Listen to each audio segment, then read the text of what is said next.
up, guys? So I am wore out tonight. we had a wrestling practice. So we've got a college wrestler that's training with us, super tough, 3-time college wrestling champion. He's a black belt on the feet, right? And so he ran us to a wrestling practice today. He's been doing this, once a week for about a month now, and just whooped me up tonight. And I'm wore out. You can even see like my forehead's all red and shiny from battling head position. I don't know why I shared that. Just sort of letting you guys know what I'm up to right now. Anyway, in today's question comes from Casey, and it's a short question, but basically, Casey has his very first competition coming up, and he's wondering if he should do the gi and no gi, or if he should just focus on the gi by itself. And he asks this question because he says he's only trained the no gi a handful of times, so he's not very experienced with it, and so he's wondering if he should do both or just one division. So, Casey, thanks for the question, brother. And I'll tell this to you like I would tell one of my students, all right? First off, you do whatever you want to do, but again, I'll give you some ideas to chew on.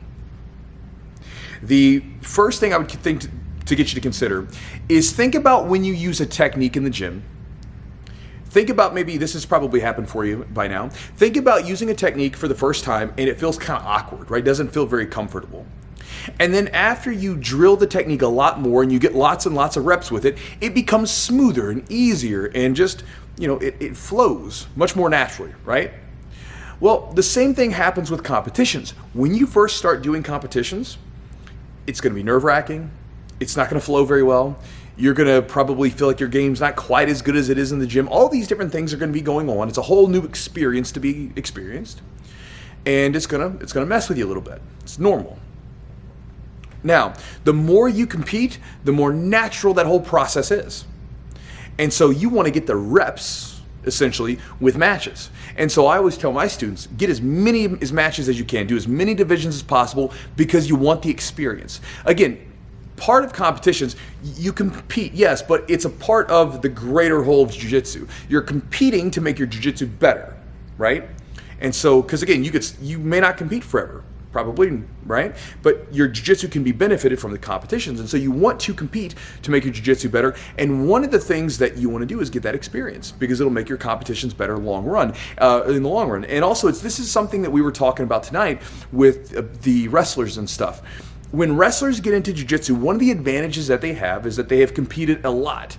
Even just a decent high school wrestler was probably competing 1, 2, 3 times a week in his during his high school matches. Sometimes was a tournament, so he had multiple matches. And what this does is this gets you to be much sharper with your techniques. You learn how to use a game plan out of necessity. You learn how to assert yourself on someone, and you learn how to compete. I mean, there's among other things. And so it has a lot of benefits. And you just sort of take those benefits over to jiu-jitsu, and it's very transferable. And so what I would say is, with jiu-jitsu, it's very hard to get that same level of experience with frequency, because first off, there's just not as many matches going on all the time. Like, you can't just compete throughout the week all the time. And also, it's very expensive. Probably don't have enough money to simply compete every single weekend all the time, unless you're sponsored or you just got a deep bank account. Now, that's the first thing, right? More experience, more reps.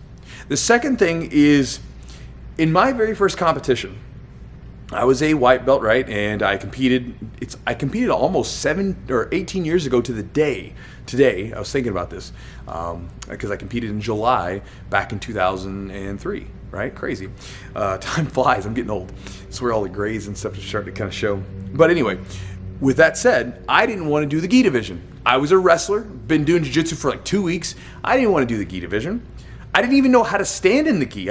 I remember I put the gi on and I didn't feel comfortable on it and comfortable with it. And I thought about the only time I'd ever sort of thought about someone wearing a gi was in Street Fighter, and Ryu would stand like this with his hands. So there's a picture of me on the internet where I'm standing kind of like this, because I was like, I didn't feel comfortable in the gi. Now, once we started grappling, I just shot in and did a duck under and just wrestled with him. But again, didn't feel natural. Had only trained in the gi a handful of times leading up to it. Now, I took second in the gi division. Later on, I did the no gi and I bombed and lost in the first round and didn't place at all. And so if I had not done the gi division, I probably wouldn't have placed at all. I wouldn't have taken a medal my very first competition, because the guy in the no gi, he had my number. I wasn't going to beat that guy. And so, again, just because you haven't done it a bunch doesn't mean you won't do well in it. Who knows? right? It's Jiu-Jitsu is Jiu-Jitsu. Some things change, gi, no gi, yes, but for the most part, it's all Jiu-Jitsu. And so my encouragement to you, Casey, would be to do both divisions. Do gi and do no gi. One, to get all the experience that you possibly can to become a competitor. Now, this is actually, let me separate this. If you're just doing this to check it off the bucket list, then whatever, you could just do one division. But if you'd like to be a good competitor down the road, you want that experience. So do more matches. Second thing, going over to it, again, just because you haven't done a whole lot of no-gi doesn't mean you won't do well. I've seen plenty of my students who are gi guys do really well in no-gi competitions, so who knows? Do both to give yourself the chance to win more, because again, just like me, I went to the competition. If I wouldn't have done the gi because I was too, I'm a no-gi guy, I wouldn't have taken a medal home. And again, when we're going to competitions, we're going there to win. We're going there to win matches and take medals home. We want to do it. So give yourself more opportunities to do that in your very first competition coming up. That would be my encouragement to you. So hopefully that helps you, Casey, and I'll talk to you guys next time.